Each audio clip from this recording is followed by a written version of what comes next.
Pag-uusapan natin ngayon yung mainit-init pa na issue. So yung iba siguro ay hindi pa alam yung tungkol sa issue na to. Ngayon alam mo na. Yung mga 2019 Raider card daw gumagamit na ng mga, totoo ba yun? Ako yung medyo na-alarma. Hindi naman sinasabing substandard pero slightly. So ang punto na nga is ito, no, mas mahina nga daw, mas madaling magasgas, mas madaling masira. Yun ang issue doon.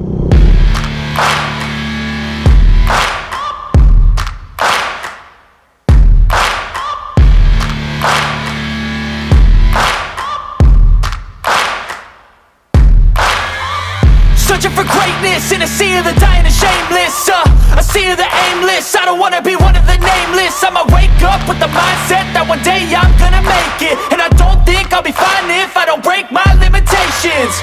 Don't try to stop me, I exist to write my own story. I'll make a decision if I want some peace or if I want the glory. Yeah, don't want a life that is complacent or possibly boring. I just want a life that is worth every day exploring.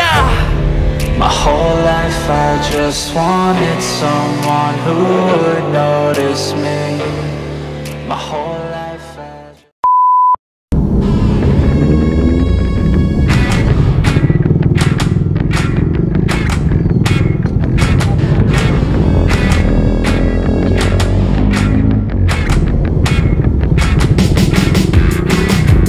Yo, so good morning.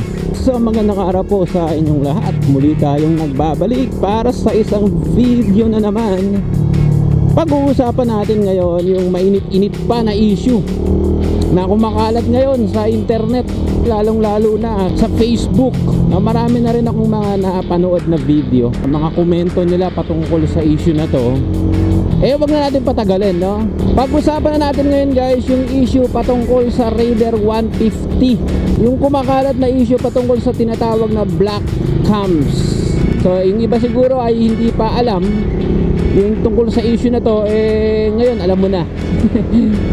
So meron kasi kumakalat sa internet ngayon, sa Facebook at sa YouTube, na isang pagtatalo kung ano nga ba ang laman, ano nga ba ang ginagamit na cams ng yung Raider na ginagamit. Kasi may mga issue na yung mga 2019 Raider card daw gumagamit na ng mga black cams.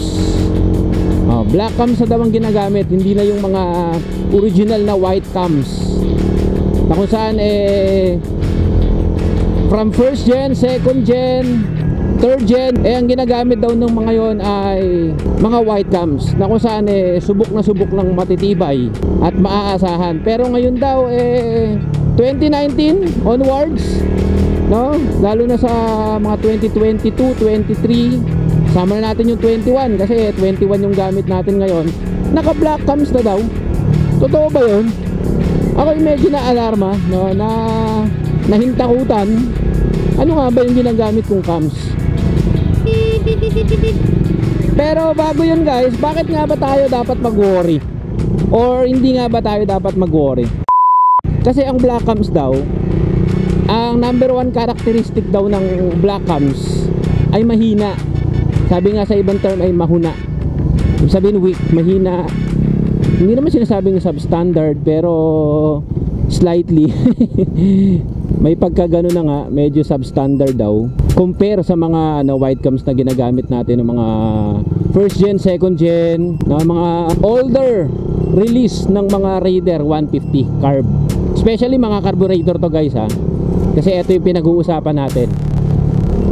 So medyo naalarma lang ako nun kasi ano nga ba ginagamit na cams ng Paloma natin, itong Raider natin ngayon, si Paloma. Meron din ako napanood, meron din kasi ako napanood na may mga Jackal Green na release 2021, 2022 na release na Jackal Green, naka black cams. Yun, medyo kinabahan ako naka black cams talaga kasi pinakita, binuklat talaga yung yung head niya. Nakita talaga naka black cams, kitang kita talaga. Ako, kita ko rin yung black cams na nakakabit. Pero ito ang dapat na ano no, ipakakampante natin. Hindi lahat ng Jackal Green or hindi lahat ng 2019 onwards na mga unit ay naka black cams. Kasi meron ding mga Jackal Green. Ito nga no, especially itong Jackal Green, naka white cams, yung old cams na ginagamit ng mga Raider 150. So, ibig sabihin, mapapaisip ka, uy, ba't ganun? May black pa, saka may white cams, ang gulo naman ata. So ang punto na nga is ito, no, mas mahina nga daw yung mga black cams, mas madaling magasgas, mas madaling masira. Yun ang issue doon.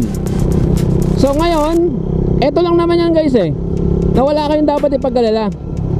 Iisa lang naman ang kailangan nyong gawin para mapanatili ninyong malakas at maayos pa rin yung cams ninyo. Simple lang, regular maintenance lang, especially sa inyong mga change oil. Ganun lang, no? Para hindi ka na masyado mag-iisip. Yung iba kasi pinabaklas pa yung head talaga para makita kung naka black cams or white cams. Alagaan nyo na lang sa change oil. Gumamit kayo ng matinong langis. Ako ginagamit ko Shell Advance 10W40. Bahala kayo sa mga langis na gusto nyo, pero yun ang ginagamit ko. Shoutout sa mga Shell users, no? Yun, so ano lang, change oil lang lagi, tapos sipagan nyo lang sa pag maintenance. Kasi doon naman yan makukuha kapag laging maayos yung ano. Thank you. Laging maayos yung pag-change oil nyo, mapa white cams, black cams man yan, nasa sa inyo yan kung paano ninyo gamitin ang motor, kung gaano kayo kabarubal gumamit, or kung gaano kayo kaingat gumamit ng motor. Alright, so ako hindi na ako nag-aalala dyan sa white cams, black cams na yan. Ang importante sa akin, makapag-change oil palagi, tapos maayos na paggamit ng motor. Ganun lang kasimple yun. So hindi mo na kinakailangan mag-alala, no? Bahala silang mag-alala, basta tayo hindi. Alright.